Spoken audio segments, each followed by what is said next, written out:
Alright boys, there's been some talk about pinpointing with metal detectors. Some people's had some problems or whatever, and later today if I get time, I may try to set up an in-ground scenario to show you what could happen to you. But in the meantime, I'm going to show you what could happen to you right here. Could I set that up in the ground? That's not a very deep target. That's a 5x8 coil. Alright, watch what happens here to show you what could happen to you. You know, it's not that you're doing a bad job at pinpointing, it's just how the detector works. Now remember, your detector settings could drive if you're going to detect that nickel with this detector. I'm at upper ferrous limits number 8, which is very usable on this machine. And down here, all-terrain low conductor, sensitivity 24, purrs like a kitten. Watch what happens here. From over here, do you hear anything? Horseshoe is out. Now I can match the horseshoe. Iron tone, horseshoe is back out. No horseshoe on now. Watch what happens here. Okay, now I'm sweeping directly over that nickel.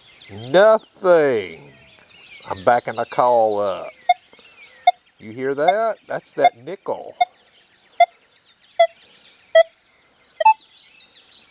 Okay, now I'm going to push the call in. Well, where's the strongest signal? Right there. I put the call down. You see where it turns up? So if I dug the hole on the center of that coil based on the signal, now I'm keeping that coil above that nail.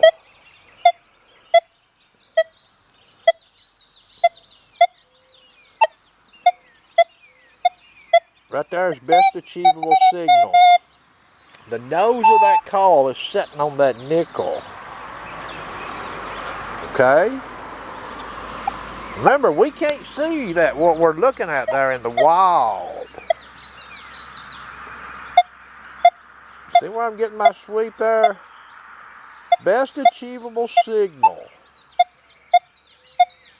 Right there. When I let that call down, that's where I'm at. So I would be digging the hole. I might dig the hole back there if I'm digging based on how this detector is giving signal. But what about pinpoint on this situation? Now the Manticore here is a little different than most detectors. Mash the pinpoint button.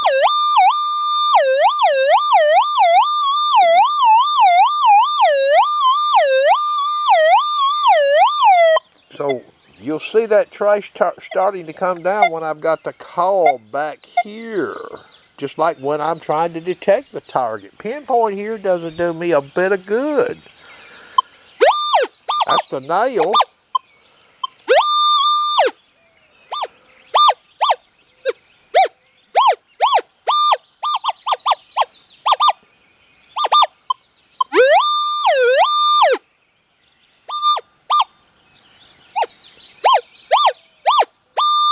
See what I'm saying? It's not going to get me on the center of that nickel.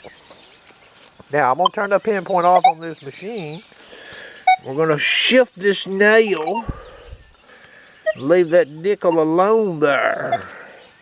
Now I'm going to mash the pinpoint button again. See what's in that screen up there? Alright, I'm going to mash the pinpoint button again over this nickel. You see what's down there? You don't get ID with a lot of detectors using pinpoint, do you? Correct? So I can actually take, let's see if I can find one here. Here's a nickel, and here's whatever. So if I mash the old pinpoint here,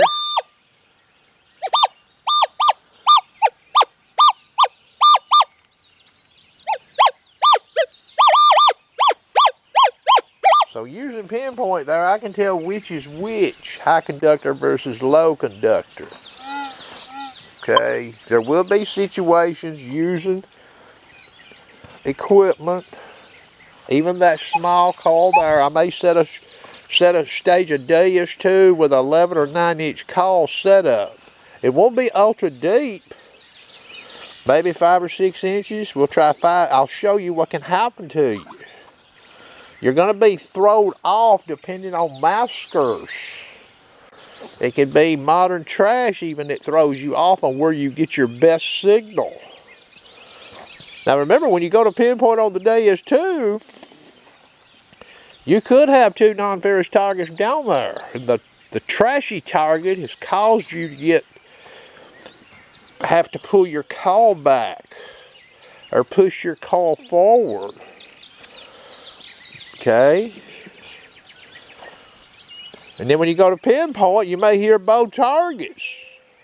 Well, how far apart could they be? Well, we'll see. Don't forget, they can be iron involved, just like what I showed there with 2 nails with that nickel. So if you on that situation I show, you're going to miss that in the wild unless you get lucky. There's nothing there that gives you accurate data to say, oh, dig here with this little coil. Okay? Now remember, that setup I showed with this detector. Not all detectors will detect that nickel. You understand what I'm saying? Not all detectors made with a small coil will detect that nickel that I showed earlier in this video. Well, you wouldn't have to worry about pinpointing it with one of them detectors because you'd never find it. You see where I'm going with this? Some of these detectors have become so good that actually it has rendered in some instances the pinpoint function, or even trying to dig where the detector's sounding off, you're going to miss it. Anyway, that's going to conclude the video. I hope you enjoyed.